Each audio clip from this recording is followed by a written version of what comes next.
Olá, eu sou a André, então obrigada por estar comigo aqui no canal. Se você ainda não se inscreveu, convido a se inscrever agora, deixar um like nesse vídeo e não se esquecer de acionar o sininho das notificações para que você possa receber o conteúdo assim que ele for postado aqui. Obrigada por acompanhar comigo a playlist Mulheres que Correm com os Lobos, mitos e histórias do arquétipo da mulher selvagem. Capítulo 2. A tocaia ao intruso, o princípio da iniciação. O Barba Azul. Num único ser existem muitos outros seres, todos os seus próprios valores, motivos e projetos. Algumas tecnologias psicológicas sugerem que prendamos esses seres, que os numeremos, que os classifiquemos, que os forcemos a aceitar o comando até que nos acompanhem como escravos vencidos. Agir assim equivale, no entanto, a impedir a dança das luzes selváticas nos olhos de uma mulher, a proibir os relâmpagos e reprimir toda a emissão de centelhas. Em vez de deturpar sua beleza natural, nossa tarefa consiste em criar para todos esses seres uma paisagem selvagem na qual os artistas entre eles possam criar, os amantes possam amar, os curandeiros curar.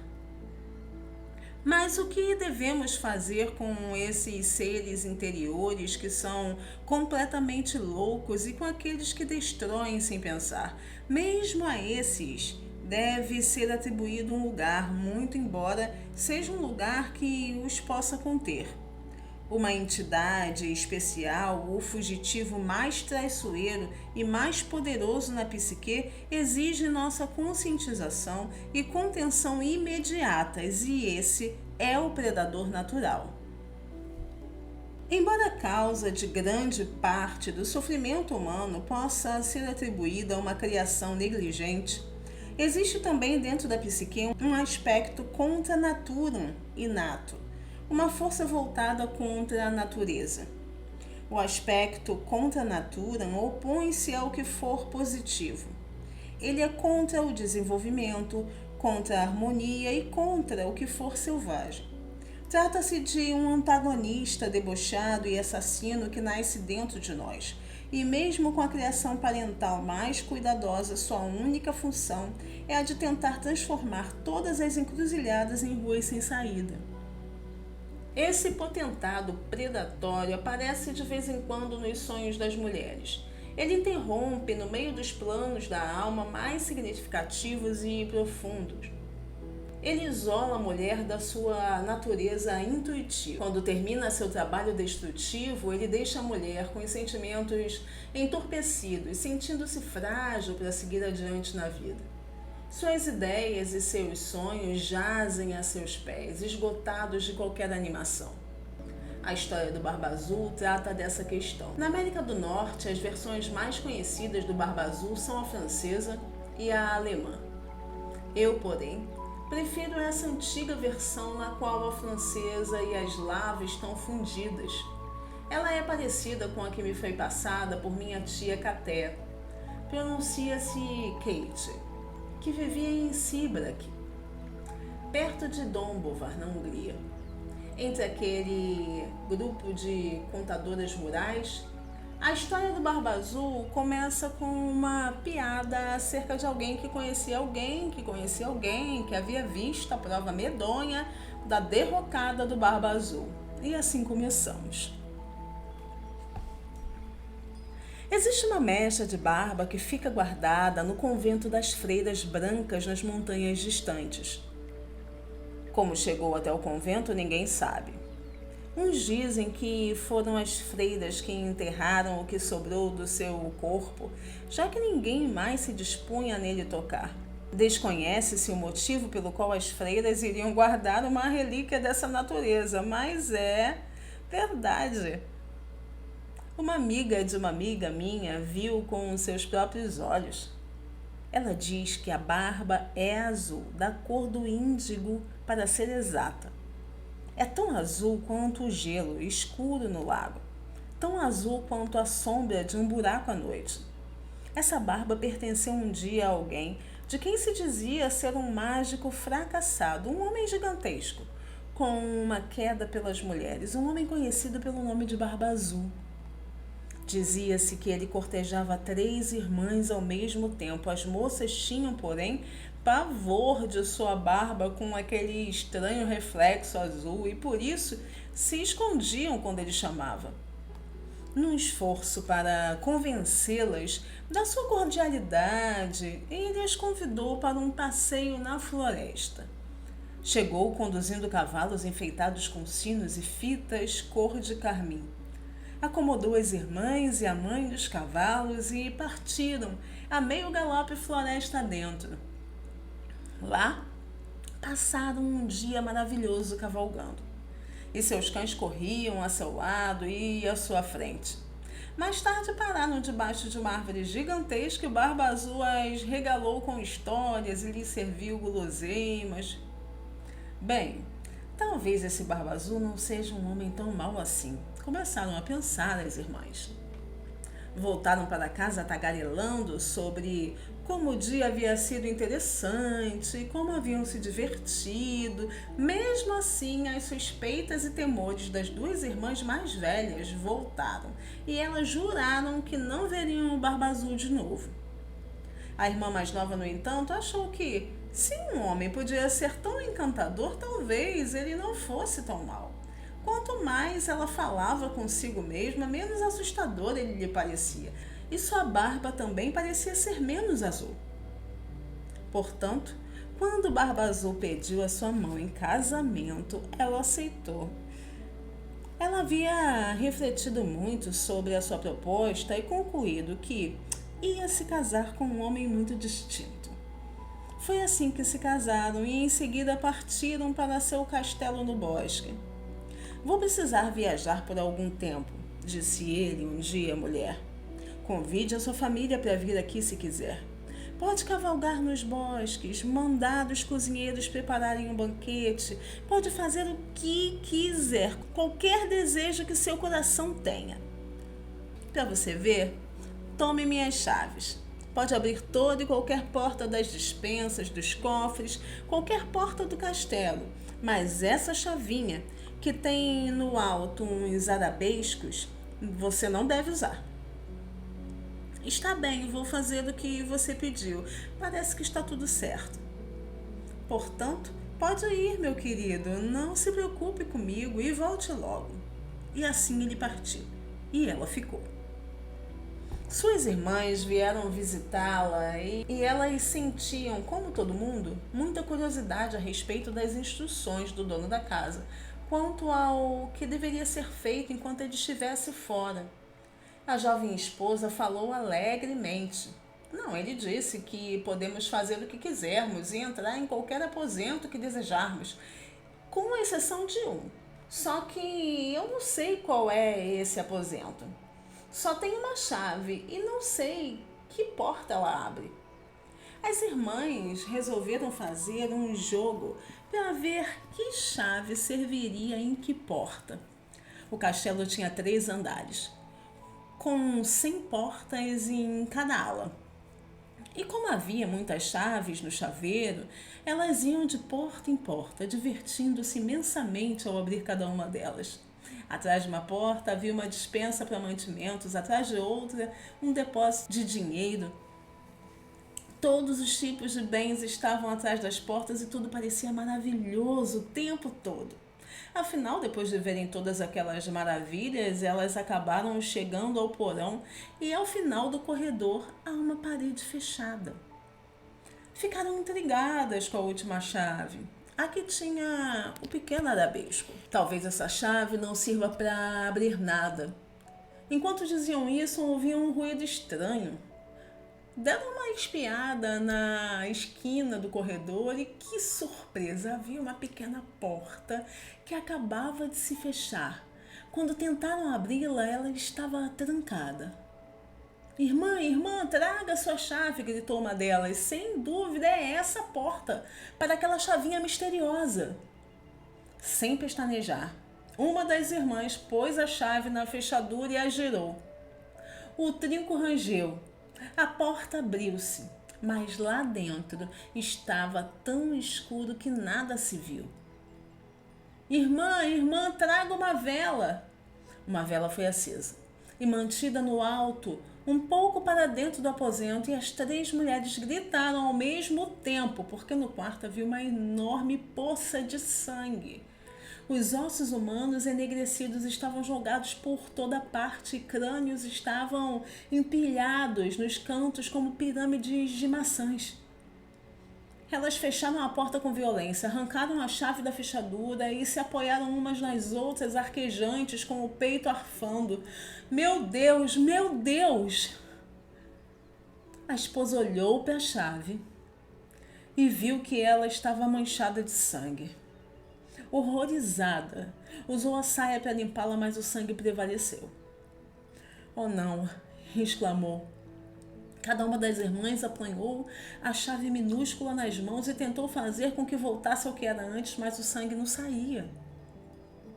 A esposa escondeu a chavinha no bolso e correu para a cozinha. Quando lá chegou, seu vestido branco estava manchado de vermelho do bolso até a bainha, pois a chave vertia lentamente lágrimas de sangue vermelho escuro. Rápido, rápido, dê-me um esfregão de crina, ordenou ela à cozinheira. Esfregou a chave com vigor, mas nada conseguia deter seu sangramento. Da chave minúscula transpirava uma gota após outra de sangue vermelho. Ela levou a chave para fora, tirou cinzas do fogão a lenha, cobriu a chave de cinza e esfregou mais. Colocou-a no calor do fogo para cauterizá-la. Pôs teia de aranha nela para estancar o fluxo, mas nada conseguiu deter as lágrimas de sangue. Ai, o que vou fazer? Lamentou-se ela. Já sei. Vou guardar a chave. Vou colocá-la no guarda-roupa e fechar a porta. Isso é um pesadelo. Tudo vai dar certo. E foi o que fez. O marido chegou de volta exatamente na manhã do dia seguinte e entrou no castelo já procurando pela esposa. E então, como foram as coisas enquanto eu estive fora? Tudo correu bem, senhor. Como estão minhas dispensas? Trovejou o marido. Muito bem, senhor. E como estão meus depósitos de dinheiro? Os depósitos de dinheiro também estão bem, senhor. Então tudo está certo, esposa? É, tudo está certo. Bem, sussurrou ele. Então é melhor devolver minhas chaves. Com um relancear de olhos, ele percebeu a falta de uma chave. Onde está, menorzinha? Eu a perdi. Eu a perdi. Estava passeando a cavalo. O chaveiro caiu e eu devo ter perdido uma chave. O que você fez com ela, mulher? Não me lembro. Não minta para mim. Diga-me o que fez com aquela chave. Ele tocou seu rosto como se fosse lhe fazer um carinho, mas em vez disso, a segurou pelos cabelos. Sua traidora, rosnou jogando-a ao chão. Você entrou naquele quarto, não entrou? Ele abriu o guarda-roupa com brutalidade, e a pequena chave na prateleira de cima havia sangrado, manchando de vermelho todos os belos vestidos de seda que estavam pendurados. Chegou a sua vez, minha querida, berrou ele, arrastando-a pelo corredor e pelo porão adentro até pararem diante da terrível porta. O Barba Azul apenas olhou para a porta com os seus olhos enfurecidos e ela se abriu para ele. Ali jaziam os esqueletos de todas as suas esposas anteriores. Vai ser agora, rugiu ele. Mas ela se agarrou ao batente da porta sem largar, implorando clemência. Por favor, permita que eu me acalme e me prepare para a morte. Conceda-me 15 minutos antes de me tirar a vida para que eu possa me reconciliar com Deus. Está bem, rosnou ele. Você tem seus 15 minutos, mas prepare-se. A esposa correu escada acima até seus aposentos e determinou que suas irmãs fossem para as muradas do castelo. Ajoelhou-se para rezar, mas em vez de rezar, gritou para as irmãs. Irmãs, irmãs, Vocês estão vendo a chegada dos nossos irmãos? Não vemos nada, nada na planície nua. A cada instante ela gritava para as muradas: Irmãs, irmãs, estão vendo nossos irmãos chegando? Vemos um redemoinho, talvez um redemoinho de areia bem longe. Enquanto isso, o Barba Azul esbravejava para que sua esposa descesse até o porão para ser decapitada.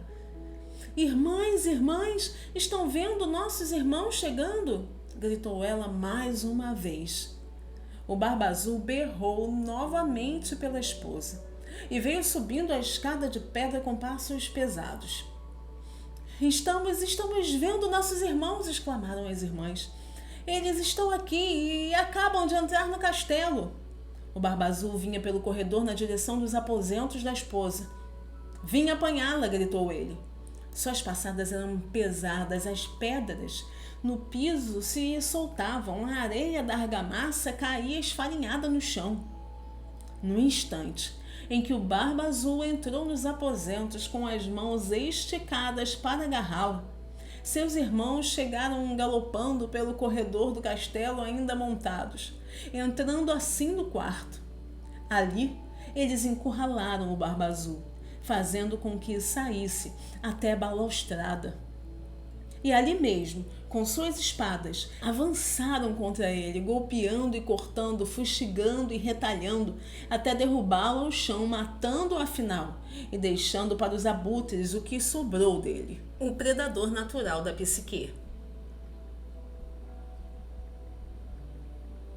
O desenvolvimento de uma relação com a natureza selvagem é parte essencial da individualização, da individuação da mulher.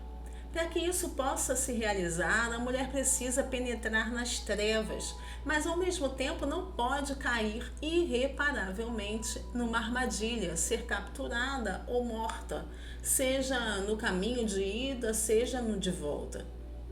A história do Barba Azul fala desse carcereiro, o homem sinistro que habita a psique de todas as mulheres, o predador inato. Ele é uma força específica e indiscutível que precisa ser contida e mantida na memória para conter o predador natural da psique. Ele é uma força específica e indiscutível que precisa ser contida e mantida na memória. Para conter o predador natural da psique, é necessário que as mulheres permaneçam de posse de todos os seus poderes instintivos.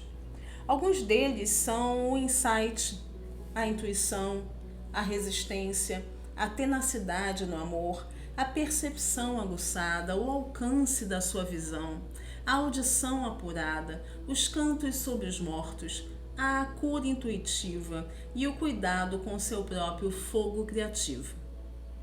Na interpretação psicológica, recorremos a todos os aspectos do conto de fadas para nos ajudar a representar o drama interno à psique de uma única mulher.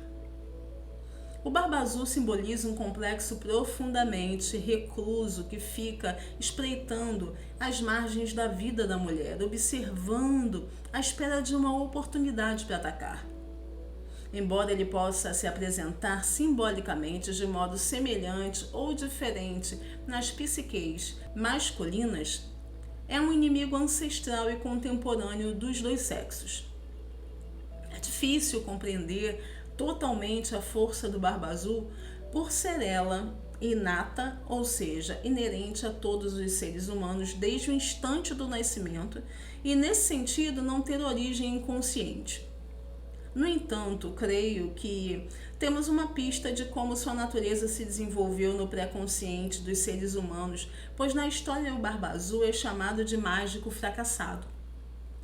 Por essa ocupação, ele se relaciona com outros contos de fadas que também retratam o predador maligno da psique como um mago de aparência bastante normativa, mas imensamente destrutivo.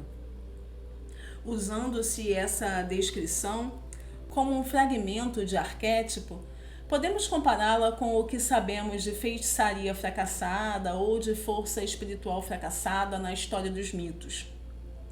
O grego Ícaro voou perto demais do sol e suas asas de cera derreteram, lançando-o de volta à terra. o mito do povo Zuni, o menino e a águia, fala de um menino que teria passado a pertencer ao reino das águias, não fosse por ele imaginar que poderia desrespeitar as leis da morte. Enquanto ganhava altitude pelos céus, seu manto de águia emprestado foi arrancado e ele caiu cumprindo seu triste destino. Na mitologia cristã, Lúcifer reivindicou igualdade com Jeová e foi expulso para o inferno. No folclore, é uma série de aprendizes de feiticeiros que ousaram ingenuamente se aventurar além do nível real de seus conhecimentos ou que tentaram transgredir a natureza. Foram punidos com ferimentos ou cataclismos. Enquanto examinamos esses leitmotiv, vemos que os predadores neles retratados desejam a superioridade e o poder sobre os outros. Eles sofrem de uma espécie de inflação psicológica pela qual desejam ser mais sublimes do que o inefável, tão importantes quanto ele ou iguais a ele. Esse inefável é aquele que, por tradição, distribui e controla as forças misteriosas na natureza, incluindo-se os sistemas da vida e da morte e as leis da natureza humana e assim por diante.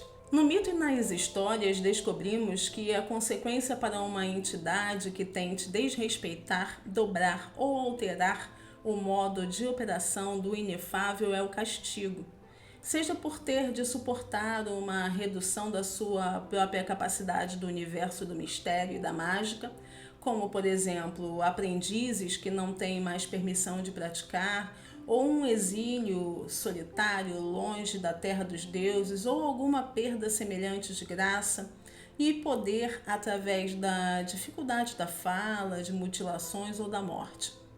Se formos capazes de entender o Barba Azul como o representante interior de todo o mito do proscrito, poderemos também compreender a solidão profunda e inexplicável que às vezes se abate sobre ele, nós, em virtude do fato dele vivenciar um exílio permanente da salvação.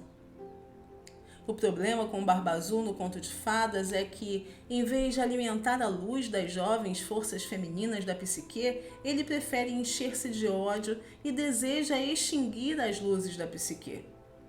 Não é difícil imaginar que, numa conformação tão maligna, esteja enredado alguém que um dia desejou ultrapassar a luz e caiu em desgraça por essa razão. Podemos entender por que motivos, a partir de então, o desterrado passou a manter uma perseguição cruel em busca da luz dos outros. Podemos imaginar que sua esperança seja a de que ele, se conseguisse reunir uma quantidade suficiente de almas, poderia acender uma chama de luz que, afinal, erradicaria as trevas e corrigiria sua solidão. Nesse sentido, no início do conto, temos um ser terrível que diz respeito ao seu aspecto não redimido. No entanto, esse fato é uma das verdades cruciais que a irmã mais nova deve reconhecer, que todas as mulheres devem reconhecer. A de que tanto interna quanto externamente existe uma força que atuará opondo-se aos instintos do self natural e de que essa força maligna é o que é. Embora talvez pudéssemos sentir compaixão por ela, nossos primeiros atos devem ser de reconhecimento da sua existência, o de nos protegermos da sua devastação e, afinal, o de privá-la de sua energia assassina. Todas as criaturas precisam aprender que existem predadores. Sem esse conhecimento, a mulher será incapaz de se movimentar com segurança dentro da sua própria floresta sem ser devorada. Compreender o predador significa tornar-se um animal maduro, pouco vulnerável à ingenuidade, inexperiência ou insensatez. Como um rastreador sagaz, o Barba Azul percebe que a filha mais nova está interessada nele, ou seja, que se dispõe a ser sua presa. Ele a pede em casamento e, num momento de exuberância juvenil, que é muitas vezes uma mistura de loucura, prazer, felicidade e interesse sexual, ela diz sim. Que mulher não reconhece esse enredo? Encerro esse conteúdo por aqui. Aguardo você na parte 2 de A Tocaia ao Intruso, o princípio da iniciação. Mulheres que correm com os lobos aqui no canal Andréa Quintão. Amanhã aguardo você ao meio-dia com conteúdo novinho por aqui. Até lá!